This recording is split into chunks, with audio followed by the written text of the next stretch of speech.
ನಮಸ್ಕಾರ ಸ್ನೇಹಿತರೆ. ಶಿವರಾತ್ರಿಯ ಮಹತ್ವ.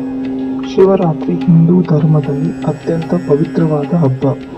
ಈ ದಿನವನ್ನು ಶಿವನ ಆರಾಧನೆಗೆ ಮೀಸಲಾಗಿ ಆಚರಿಸಲಾಗುತ್ತದೆ.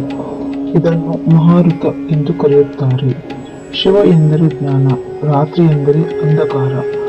ಅಜ್ಞಾನ ಎಂಬ ಅಂಧಕಾರವನ್ನು ದೂರ ಮಾಡಿ ಜ್ಞಾನದ ಬೆಳಕಿನ ಕಡೆಗೆ ಕರೆದೊಯ್ಯುವ ರಾತ್ರಿಯೇ ಶಿವರಾತ್ರಿ. ಶಿವರಾತ್ರಿಯ ದಿನ ಉಪವಾಸ ವ್ರತವನ್ನು ಪಾಲಿಸಿ ರಾತ್ರಿ ಜಾಗರಣೆ ಮಾಡಿ ಅಭಿಷೇಕ ಮಾಡಿದರೆ ಶಿವನ ಸಾನ್ನಿಧ್ಯ ದೊರಕುವುದು. ಉಪವಾಸ ಎಂದರೆ ಶಿವನ ಹತ್ತಿರವಾಗುವುದು ಎಂದು ಅರ್ಥ.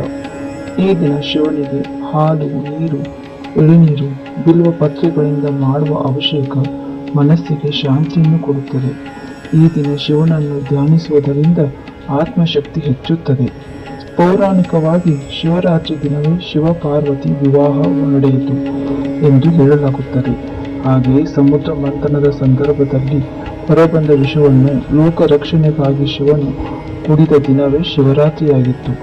ಇದರಿಂದ ಶಿವನು ತ್ಯಾಗ ಮತ್ತು ಕರುಣೆಯ ಪ್ರತೀಕವಾಗಿ ಕಾಣುತ್ತಾನೆ.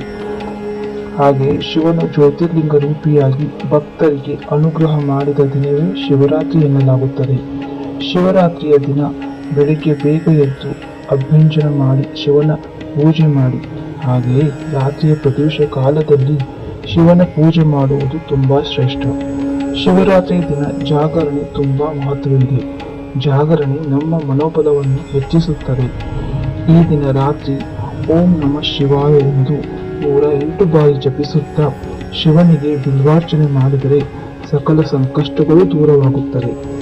ಈ ದಿನ ಶ್ರದ್ಧೆ, ಭಕ್ತಿ ಭಾವದಿಂದ ಶಿವನನ್ನು ಪೂಜಿಸೋಣ. ಓಂ ನಮಃ ಶಿವಾಯ.